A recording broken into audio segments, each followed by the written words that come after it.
Hey everyone, welcome back for another deep dive. We often talk about owning things like, oh, that's my car, or I just bought this awesome vintage t-shirt. Right. But have you ever stopped to think about what owning something really means?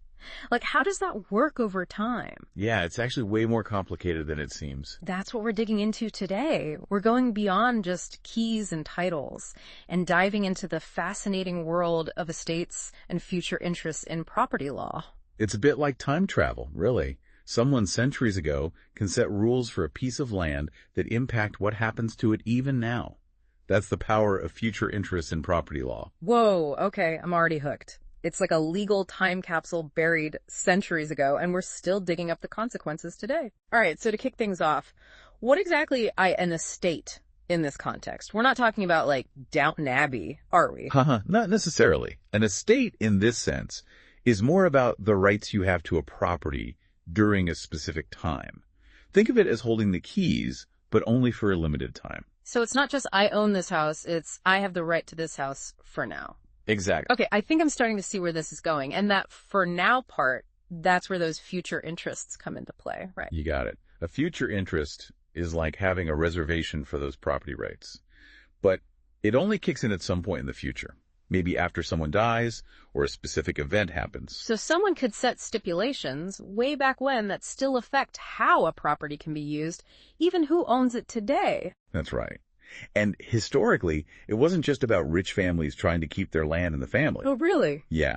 These legal tools were born out of necessity, a way to navigate medieval systems of taxes and land control under feudalism. Hold on, are you saying future interests were a way to, say, outsmart the tax collector back in the day? I'm picturing knights and castles. You're not far off. Take the fee tail, for example. It was a way to keep land within a family for generations. This way, no one could just sell it off and avoid their feudal duties. Wow, talk about long-term planning. But centuries later, fast forward to something like the Pullman Company town, the one from the article. Yeah. They controlled everything, homes, businesses, even the streets. Did no one think about the long-term implications of giving that much control to one entity, even after the original owner's gone? The Pullman case is a perfect example of how this dead hand of the past can clash with the present. It showed that while individual property rights are important, unchecked control from the past can really stifle a community's freedom. Wow. You've got me thinking. Will those HOA rules we love to hate still be haunting homeowners centuries from now? Now, that's a fascinating question, and it highlights that constant tension in property law, balancing the wishes of those who came before us with the autonomy and needs of those living today. Speaking of HOA rules haunting us from the past, let's dive into the different types of estates and future interests. I'm ready to explore this legal labyrinth you've been describing. All right, sounds good. Well, we can start with the most straightforward one, which most people think of when they picture owning a home. Fee simple absolute. Okay, that sounds familiar. Basically, fee simple absolute means you have full control. You can sell it, leave it to someone in your will. It's yours to do with as you please. Okay, that makes sense. Sounds pretty straightforward. No time travel shenanigans there. Right. But, of course, it can get much more interesting. Take life estates, for example. Oh, here we go. Imagine getting to enjoy a property for your entire life, but knowing you can't actually pass it down to your heirs. Well, a VIP ticket to use the property, but only as long as you're around to enjoy it. Exactly. So what happens after that? That's where things get really interesting. The original owner, the one who set up the life estate, gets to decide what happens next. Oh, okay. They might specify that it goes to a particular person, called a remainder man. Or it could revert back to them or their heirs, which is called a reversionary interest. So it's like a relay race of ownership, with the baton being passed down according to some preset rules. But we've been talking about how important clear language is in these documents. What happens when those instructions aren't so clear? You're getting it. That's when you get cases like Wood v. Board of Commissioners. This couple donated land for a hospital, thinking they had a say in how it would be used down the line, in the future. But because the deed wasn't specific enough, legally, their intention to create a condition on the land wasn't enforceable. Wait, so they basically gave away more control than they realized? Unfortunately, yes. Oof. I can see how things can go sideways quickly if you're not careful with the wording. Talk about the importance of reading the fine print. Exactly. And this case brings up a really important principle in property law, the presumption against forfeitures. Essentially, Courts generally want to make sure that language is clear and unambiguous when it comes to someone's property rights. That makes sense. They want to avoid situations where someone loses those rights just because of, like, vague wording or something, you know? Totally. But what about situations where someone tries to get really specific, maybe even a little controlling, with how the property's used way down the line? Like, can you dictate from beyond the grave that your heirs can only inherit if they marry a doctor or something? Great question. That gets us into the territory of restraints on alienation, and that's where the law can get even more complex. Oh boy, here we go. Basically, courts try to balance the original owner's intentions with the rights of current owners to have some degree of freedom. So no controlling every little detail from beyond the grave. Not always.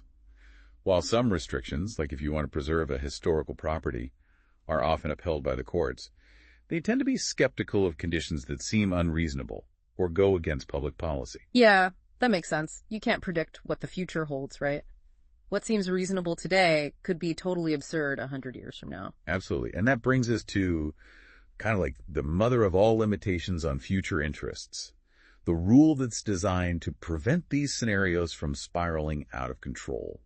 The Rule Against Perpetuities. And this one is a real brain twister. Oh boy, time travel headaches, you say? Hit me with it. Essentially, the Rule Against Perpetuities says you can't have these future interests just dangling in uncertainty forever. Okay. It basically sets a time limit on how long it takes for ownership to be decided for sure. So no setting up trusts that last for millennia, controlling who gets your fortune centuries down the line. You got it. The rule says an interest has to vest, meaning it becomes certain who will own the property within a specific time frame. Usually that's a life and being plus 21 years. Okay, I'm with you so far. But I've heard whispers of unborn widows and fertile octogenarians. This is where it starts to sound a bit like a fantasy novel, to be honest. I know, right? They might sound like characters from some strange legal drama, but these are actually classic legal hypotheticals used to illustrate just how complex the Rule Against Perpetuities can be. Okay. It's all about imagining these extreme scenarios to see if an interest might vest too far in the future. So like legal thought experiments, pushing the boundaries of time travel and property rights. Precisely. The unborn widow scenario, for example, shows how someone might try to control property across generations they'll never even meet. And the fertile octogenarian highlights how a centuries-old rule struggles to keep up with advancements in, say, reproductive technology. Wow. Talking of a legal puzzle. So how do courts even begin to untangle these situations? Do they just throw up their hands and say, good luck figuring this one out? Well, not quite. There are legal remedies, but they can get pretty messy. The traditional approach is to just strike down the problematic part of the document. So just hit the delete button. Essentially, yeah, which, can significantly alter what the original person wanted. Right, so what kind of ripple effects does that have? Well, for example, let's say an invalid clause is deleted. That might cause the property to revert back to the original owner's heirs, even if that wasn't part of the plan at all. It really shows how interconnected these legal documents can be across generations. This is way more complex and, frankly, more interesting than I ever imagined. It's like a legal chess game played out over decades, maybe even centuries. You got it.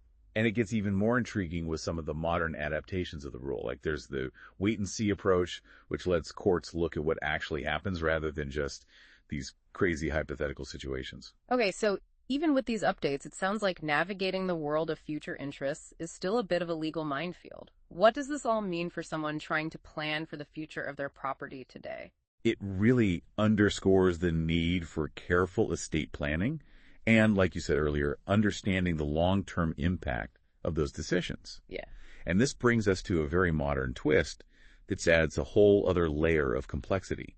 Dynasty trusts. Dynasty trusts. Okay, I think I've heard of those. They've become really popular for families that are trying to preserve wealth for generations. Sometimes they'll even take advantage of states with less restrictive rules about perpetuities. Dynasty trusts. So we're talking like modern day attempts to create those long-lasting family legacies we saw back in feudal times.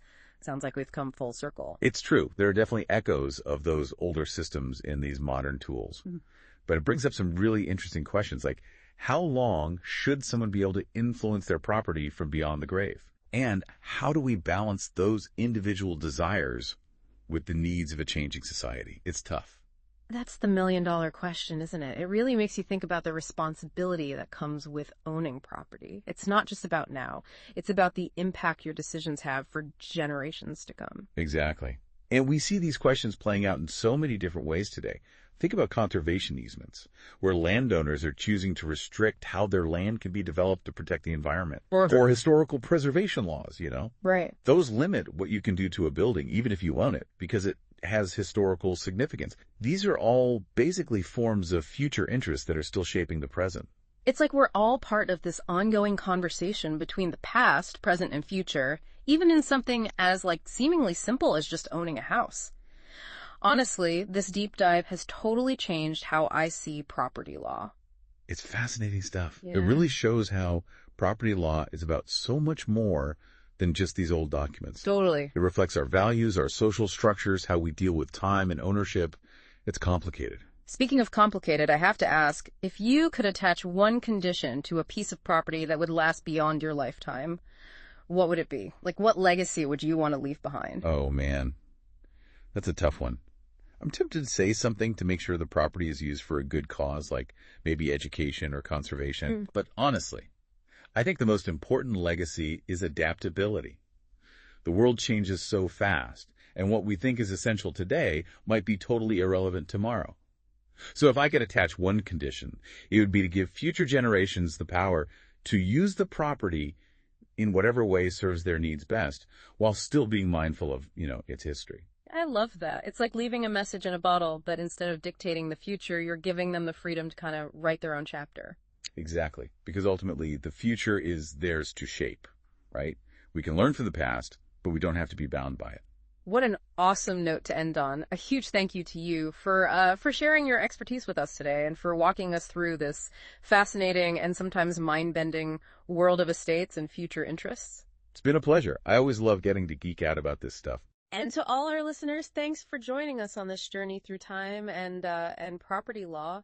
Don't forget to check out the show notes for all the cases and everything that we talked about, and let us know on social media what condition would you attach to your property for future generations. Until next time, keep exploring and stay curious.